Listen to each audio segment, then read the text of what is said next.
Bueno, yo creo que la relación entre vivienda y ciudad debe partir por entender que es una ciudad, que es una concentración de oportunidades y no una acumulación de casas. Eso explica en parte por qué hay tanta gente moviéndose hacia las ciudades en un momento de la historia que como nunca antes esa velocidad, escala y escasez de recursos con la que tendremos que responder nos pone frente a un desafío que no tiene precedentes. Lo que explica eso es que en las ciudades hay perspectivas de mejoría de calidad de vida asociado a acceso al trabajo, acceso a la educación, a la salud, a la recreación, al transporte, que explica que la gente, buscando esas mejores perspectivas, quiera venir. El tema es que en la ciudad el suelo es un recurso escaso y quedar inserto en esas redes de oportunidades que las ciudades concentran difícilmente se puede hacer para las viviendas que tienen que funcionar con recursos públicos y que en general hace que la gente quede excluida en las periferias, en eso que el Congreso de Arquímedes ha llamado, bueno, ¿dónde termina la ciudad? La vivienda tiende a estar en ese lugar donde la ciudad ya terminó. Por lo tanto, se produce esta especie de sinsentido de que te moviste a la ciudad buscando oportunidades y una vez que llegas donde te puedes instalar con fondos públicos, estás segregado de esas oportunidades que viniste a buscar. En ese entendido, el rol de la vivienda está, en primer lugar, poder permitir que el techo que te protege de la intemperie al mismo tiempo te deje inserto en esas oportunidades que, por muy antiintuitivo que sea, si miras la evidencia, los indicadores muestran que se está mejor en el campo que en la ciudad, o al menos que por medio de políticas públicas la repartición de calidad de vida se hace más eficiente mientras tengas a las personas concentradas en el espacio. La inversión en infraestructura, acceso a servicios básicos, agua potable, alcantarillado, electricidad, se puede hacer de manera más eficiente en la medida que las personas están concentradas en el espacio, lo mismo acceso a educación, a salud, etc. Pero normalmente las políticas habitacionales en países en desarrollo están además orientadas a la propiedad. Eso quiere decir que a diferencia del primer mundo, donde son los estados los dueños de la vivienda y habrá rentas protegidas, en países como los nuestros, el subsidio de vivienda es la transferencia de fondos públicos a patrimonio familiar más importante que una familia recibe en toda su vida. Y todos nosotros, cuando nos compramos una casa, esperamos que esa aumente de valor en el tiempo, cuestión que lamentablemente tiende a no ocurrir en proyectos de vivienda pública. Por lo tanto, la vivienda, además de ser este techo que te protege de la intemperie, que ojalá te deje inserto en las redes de oportunidades que las ciudades concentran, sería deseable que fuera un patrimonio que aumenta de valor en el tiempo, tal que además de este refugio, fuera una herramienta económica que te permite usar la propia vivienda como un mecanismo para superar la pobreza. Si uno cerrara ese círculo triple, ¿no?, de ser un lugar donde puedes vivir seguro y confortable, dentro y cercano a las redes de oportunidades que las ciudades concentran, y que se transforma en un patrimonio que a escala de la propia familia te permite acceder a un conjunto de posibles mejoras económicas de tu condición, entonces creo que esa vivienda habría jugado en su relación con la ciudad como una contribución a un ciclo virtuoso. De alguna manera, creo que si sobre algo hay acuerdo en el mundo, es que nuestras sociedades tienen un problema de inequidad. Sí, no es mi campo, pero son del tipo de cosas que uno tiene que, de información que uno tiene que más o menos entender para poder operar desde el ámbito que uno lo hace, que es entrar a conversaciones no arquitectónicas por medio del diseño. Una de las cuestiones que está más o menos acordada es que los países han logrado mejorar o subir la línea de la pobreza, pero no han logrado corregir inequidad, es decir, la distancia que hay entre los que ganan más y los que ganan menos. Y es la inequidad, en verdad, una de las fuentes más grandes de conflicto en la ciudad. Las ciudades reflejan de manera muy concreta y muy brutal eso de por qué ellos sí y yo no, lo que le suma a tu dificultad diaria de pobreza o de escasez de recursos, esta especie de rabia o de resentimiento Y esta inequidad que queda plasmada muy concretamente, muy directamente en las ciudades, podría eventualmente ser corregida por la propia ciudad. Si identificamos estratégicamente en la ciudad proyectos de vivienda, de infraestructura, de espacio público, de transporte público, podrías mejorar calidad de vida sin tener que depender enteramente de la redistribución del ingreso, que es casi lo único que se escucha hoy en día cuando se trata de corregir inequidades. Y en ese sentido, de nuevo, creo que hay una última relación que es muy potente entre ciudad y vivienda, que es en la medida que está bien diseñada, que está bien localizada, que te puede acompañar en ese crecimiento futuro, ella pueda constituir una especie de atajo hacia la equidad.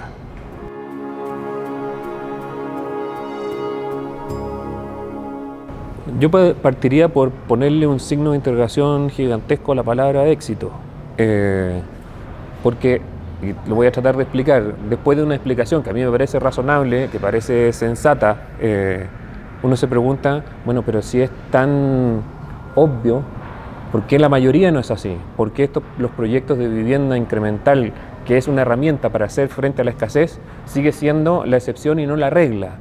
Por lo tanto, no estoy tan seguro de la palabra éxito. Sería exitoso en la medida de que esto fuera la norma.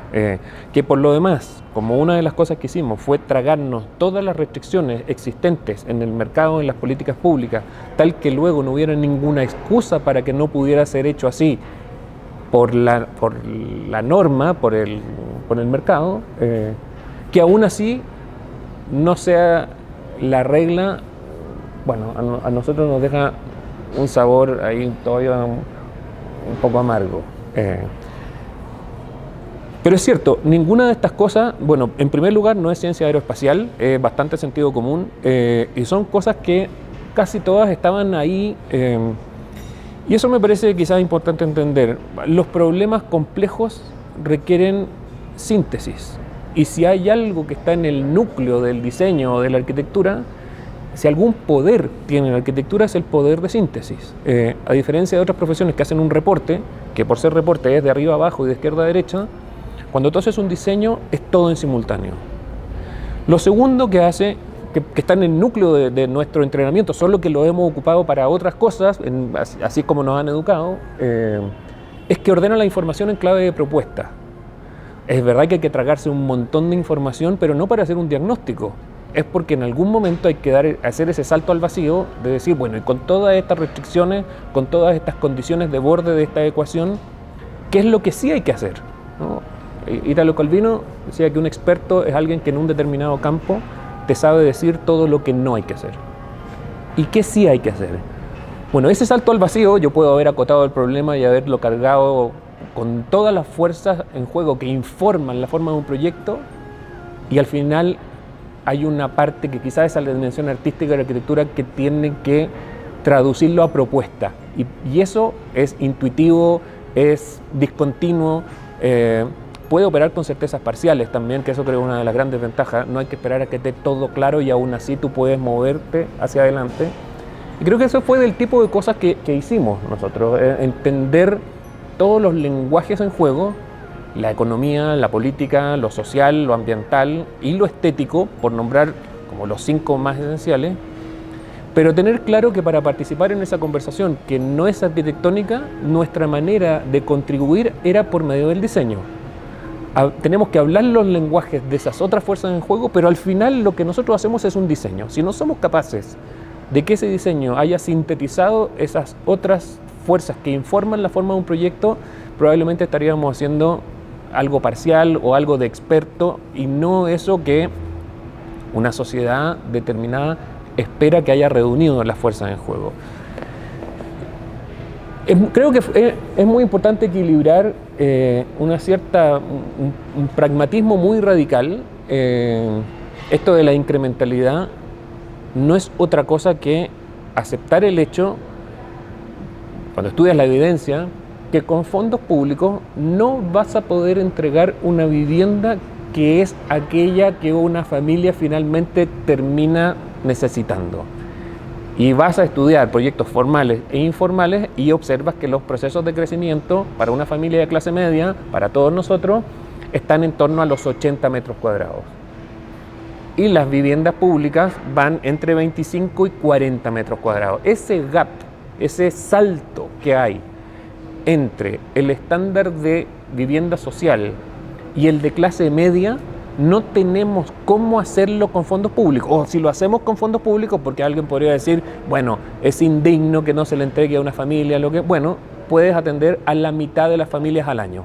En el caso de Chile, que se entregan 100.000 subsidios al año, para entregar vivienda de 80 metros, tendrías que entregarle a solo 50.000 familias. Con eso, tu lista de espera o los incentivos a la informalidad son gigantescos, y luego recuperar social, política, ambientalmente, una vez que la informalidad se instala, es muchísimo más complejo que haber encontrado el lado que decir, hay escasez de recursos, hay escasez de recursos. ¿Cómo hacemos para enfrentarla de alguna manera? Bueno, incrementalmente. Si no tienes ni los fondos ni el tiempo para hacer todo ahora, concentrémonos en aquello que es más difícil y en aquello que tendrá mayor impacto sobre el bien común en el futuro. De hecho, la definición de una política pública es hazte cargo de todo aquello que un ciudadano no puede hacer bien por su cuenta. El recurso más escaso ahí no es la plata, es la coordinación.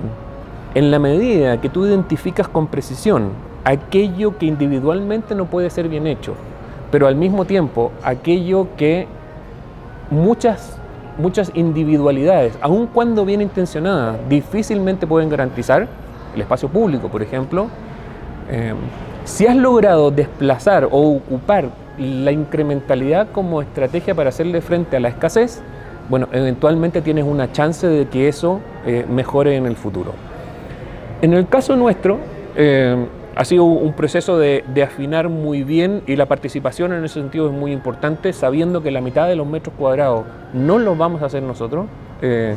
Bueno, te sientas a la mesa el día 1 con quien será responsable de la mitad de esos metros cuadrados y divides tareas.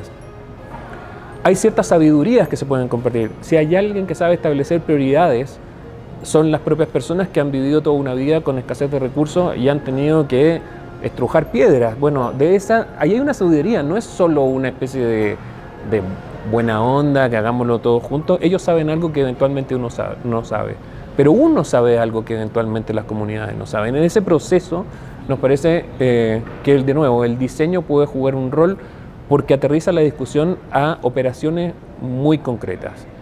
Y solo por nombrar dije lo del espacio público, lo que una familia nunca va a poder cambiar en una vivienda por tiempo, por dinero, o energía o voluntad que le meta, es dónde está la vivienda social. La pregunta clave aquí no son cuántos metros tiene. Mira, mejoramos, entregábamos 40 en el gobierno anterior, en este gobierno dimos un paso, estamos entregando 42. Bueno, esa pregunta, comparado con ¿y dónde están esos 40 o 42 metros cuadrados? ¿Están dentro de esas oportunidades que la ciudad concentra o están segregados de ella? Esa pregunta es fundamental.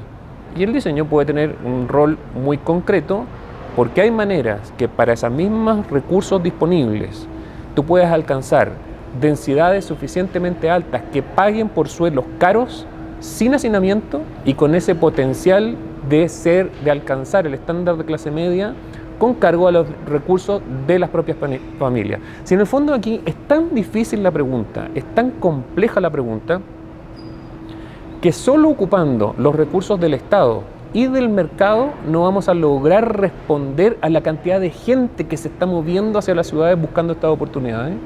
Y en ese sentido, la autoconstrucción, incluso la informalidad, en vez de verla como parte del problema, habría que verla como parte de la solución. Ahí hay una enorme cantidad de recursos que tienen que ser canalizados, y el diseño puede hacer esa diferencia en vez de ser reemplazados o resistidos por las aproximaciones más convencionales que hemos tenido hasta ahora.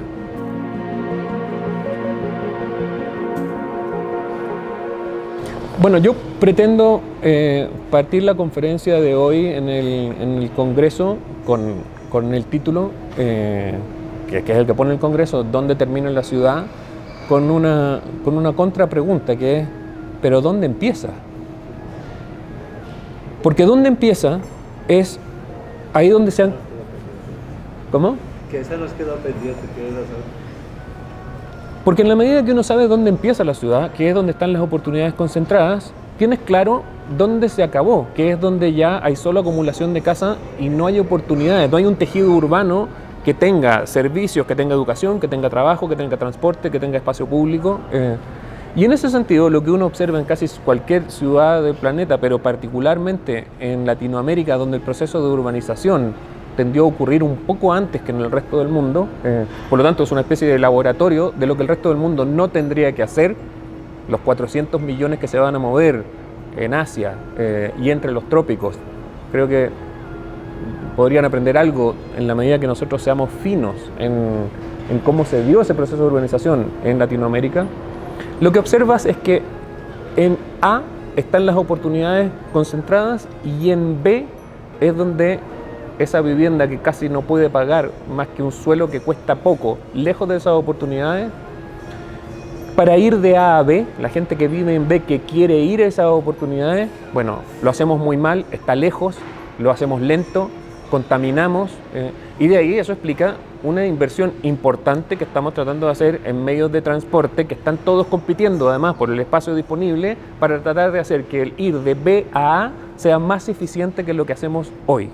Y entonces viene la pregunta, bueno, todos compitiendo por este espacio que hay entre una fachada y la otra, ¿a quién le asigno ese espacio? Lo que dice Peñalosa como explicación de esta competencia por el espacio disponible, él como autoridad, ¿cómo hace para decidir si se lo asigna a un auto, a un bus, a una bicicleta o a un peatón, al metro? Y parte de la exposición de hoy será cómo poder hacer esta distinción y que, dicho muy en corto, Peñalosa dice, hace esa decisión por la cantidad de derechos ciudadanos por metro cuadrado que hay en el transporte. Y esa es una manera muy clara entonces de poder mirar cómo asignamos y tratamos de corregir en algo esta ineficiencia para ir de B a A. Pero dicho eso, habría que entender que el mejor de todos los viajes es el que no se hace. Por lo tanto, lo que hemos tratado de hacer nosotros en Elemental, independiente que hayamos trabajado y estemos trabajando en algunos proyectos de transporte, es, ¿podemos nosotros poner B en A?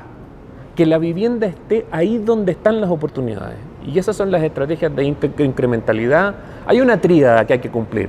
Alta densidad en baja altura, sin hacinamiento, con posibilidad de crecimiento. Si resuelves esto, lo más probable es que puedas pagar suelos que están insertos en las oportunidades. Esa es una estrategia. Por lo tanto, volviendo a la pregunta, ¿dónde empieza la ciudad? Bueno, habría que poner la vivienda ahí donde empezó, más que lamentarse de que estamos ahí donde ya terminó. Otra estrategia posible sería poner A en B, que son del tipo de operaciones. ¿Qué tipo de ciudad? Ya que la gente está viviendo ahí, ¿cómo complejizamos ese paño de ciudad tal que tenga los servicios? Y el proyecto de constitución diría que de alguna manera es eso, dado que un fenómeno natural te entrega esa ventana de oportunidad. Puede ser un cliché, pero es cierto. O sea, nunca en circunstancias normales tú le puedes cambiar el eje a una ciudad. Aquí hubo un terremoto de 8,8 en la escala de Richter, más tsunami, que destruyó un 80% de la ciudad, y ese es el momento en que uno debería preguntarse, bueno, ¿qué que estaba aquí como anquilosado podría ser en este momento cambiado?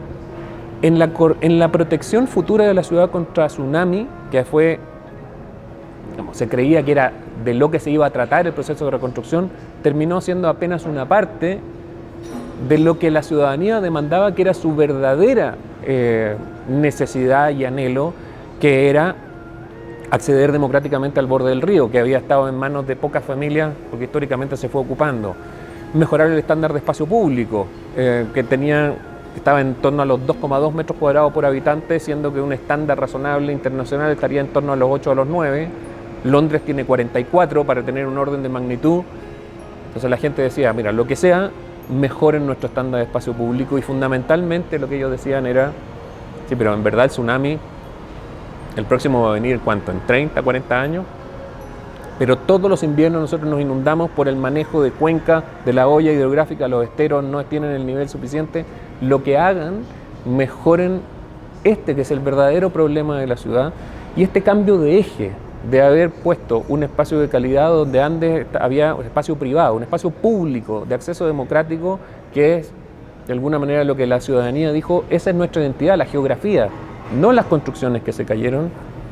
Creemos que son esas oportunidades para llevar A ahí donde ya está B, y que cada ciudad tendrá distintas manifestaciones de ver cómo es esa construcción de lo cívico, ahí donde hoy solo hay residencias.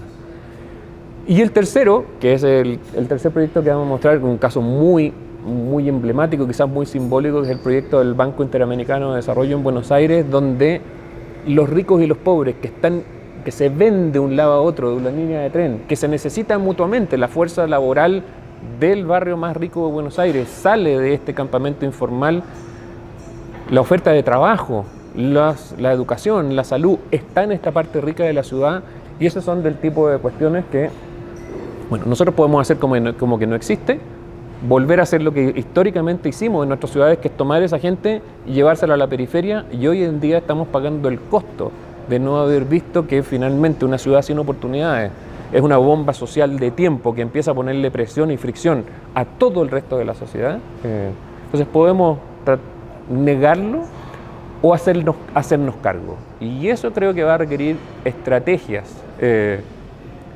nuevas, inéditas. Es una pregunta para la cual la respuesta convencional no ha sido capaz de estar a la altura, y ese nivel de innovación que requeriremos probablemente es una de las cuestiones más importantes a debatir en un congreso como este. Vamos a preguntas nuevas, tendremos que hacer un esfuerzo creativo de compartir respuestas nuevas.